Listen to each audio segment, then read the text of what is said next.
This is set for hearing today. Mr. Blumberg, you filed a motion. Your client is asking for relief from ex parte order that was signed by the court, requiring him to pay certain household expenses and so forth at the beginning of the case. Anything you wanted to state by way of oral argument in support of your motion today? Well, I would just again reiterate to the court what my motion and supporting brief suggests, that the court signed an order based on information that was not accurate. I don't know if there were intentional misrepresentations made, but the net effect of those is that you signed an ex parte order requiring my client to pay certain obligations, when the reality is that when the motion that was filed, it was asserted that she was not working and that she failed to indicate to the court that she had her boyfriend living there, a roommate who was contributing financially to the obligations. Those are certainly material facts that were either omitted carelessly or intentionally. The bottom line is that I think that had the facts been properly represented to you, you would not have signed such an order. So we're asking the court at this point to rescind that order. My client has been contributing financially, and he's prepared to continue to do so. But certainly, based on the facts that you were presented, I think that ex parte order was inappropriate. Mr. Blumberg, are there any temporary orders regarding child support in place? Just looking through the file, you might know off the top. No, there is not. Okay. And how much is your client contributing monthly at this point? Okay, he's paying between $150 and $200 a month.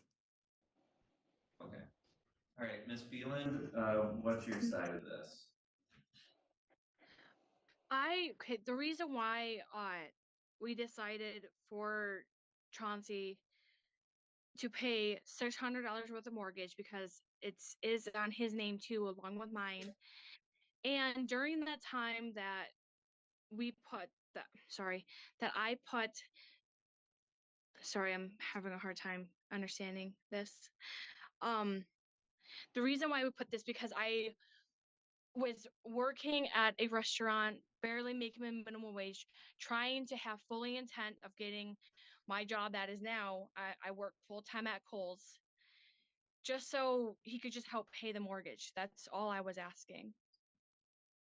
And my boyfriend, like, he is no longer in the home, but during that time, he was helping pay all the smaller bills, helping me out with that type of stuff. And up until he recently left, he was helping me pay all my small bills, and I was paying my mortgage and trying to keep on boat on that. And I have caught up completely on my mortgage so far. It's been hard, but I've been dealing. So I was just asking for help with that. That's all. Wow, this is where things start getting emotionally tangled. She admits she struggled just to stay afloat, explaining how her boyfriend chipped in on small bills before leaving. It's raw, and you can hear how desperate she felt just asking for mortgage help. But here's the kicker: courts expect complete financial transparency. If another adult was contributing to household expenses, even temporarily, that can shift how much support is owed. Should the court overlook that because she was struggling, or hold her accountable for not disclosing it? Let's see how the judge reacts as things heat up. All right. Anything in response to that, Mr. Blumberg? Judge, I don't know that we need to go into the facts why the boyfriend is no longer there. My understanding is he's been arrested and he probably has a no contact provision. But I don't guess that that's really relevant at this point. My client is willing to continue to pay some money to assist. And certainly the kids are with him half the time. So I just, yeah, I'm always reluctant when I see these ex parte orders, when facts are presented to the court, and you have no way of knowing whether they're accurate or truthful or not. And I understand it's always best to err on the side of caution, but I genuinely believe that had the facts been properly presented, I don't think you would have signed this order. He'll continue to pay those expenses that he's been paying. And Mr. Blumberg, your client is on the mortgage as well, his name? Yeah. Yes, it is. All right, so presumably he's got just as much an interest in keeping that mortgage current as Mrs. Phelan does. Yeah, I mean, he does. But he has the expense of another place. Again, when these parties separated, my understanding was that they had an understanding as to how the expenses were going to be shared. That wasn't reflected in any written document, unfortunately. But yes, you're right. He has a monetary interest in that property. right. Give me just 1 second. I just want to. All right, is there an amount that we can put on the record here today that your client is willing to contribute per month? Yeah, my client said he can pay $200 a month. All right, okay. So I think that's fair during the pendency here, given the circumstances. So Mr. Blumberg, the court is going to modify that order and have it reflect that your client is going to pay $200 per month towards the household expenses. This moment shows how judges aim for balance. Instead of dropping the support entirely, the court scales it down to $200 a month during the case's pendency. It's like a temporary truce, just enough to keep the mortgage current while recognizing he has his own housing costs. Notice how carefully the judge frames it. This isn't a final ruling, just a fair stopgap. Would you have lowered it more aggressively or kept it higher until trial? Either way, it's clear the court is trying to stabilize both sides before shifting to the bigger fight ahead. Let's continue watching. So if you can draft an order that will reflect that and submit that to the court, and we'll go forward from there. Ms. Phelan, do you have any questions about that? No, I appreciate any of the help I can get. So I just appreciate it. Thank you. Mr. Blumberg, anything further on this file today? No, Judge, thank you. Okay, thank you. All parties are free to disconnect at this time. This is set for a motion today. Mr. Van Til, you filed a motion to cease spousal support, and your motion's based on the fact that Ms. Van Til remarried at the end of 2024. Is that correct? Yes. Okay. Ms. Van Til, is that correct? Yes. Okay. Are you contesting the discontinuation of the spousal support?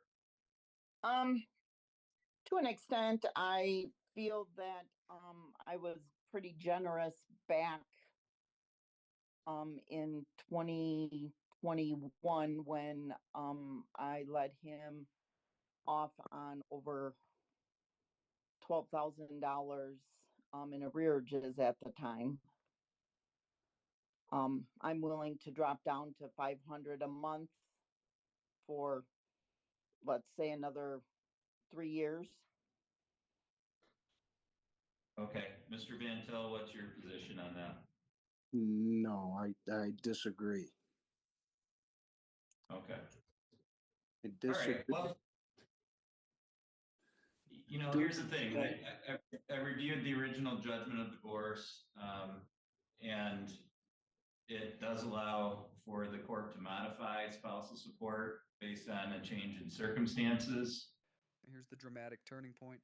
The judge brings up her remarriage. This is huge. Under most state laws, remarriage is considered a change in circumstances that can terminate spousal support entirely. It flips the narrative. Support exists because an ex-spouse no longer has a partner, and remarriage means they do again. She argues she forgave over $122,000 years ago, but legally that doesn't override current law. What do you think? Does forgiving that debt give her moral leverage, or is remarriage a hard legal line? The judge is about to make the decisive call. Let's see. Ms. Van Til, and frankly, I'm surprised it doesn't contain the language that if you remarry, typically once a party remarries, I mean that's a change in circumstances that warrants the cessation of payment of spousal support. And the whole idea of spousal support is that you don't have the assistance of your marital partner anymore to support you. And when you get remarried, that's no longer the case. So it really, to me, the only fact here that would be a potential issue is whether or not you were actually married, or remarried, I should say. And it sounds like that's not a fact that's in dispute. So for that reason, the court finds that the spousal support should cease. And so, Mr. Van Til, you need to file something with the court that indicates that the court is granting your motion. You can use a form like you used to file your motion in this case, okay? Okay.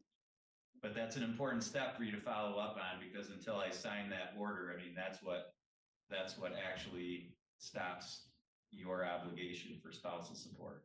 So it's important that you submit that as soon as possible to the clerk's office here in Gaylord. Okay, so it's the form just like the one I sent for this hearing. Yep, well, you can find the form in the same place. It's gonna be just a blank order.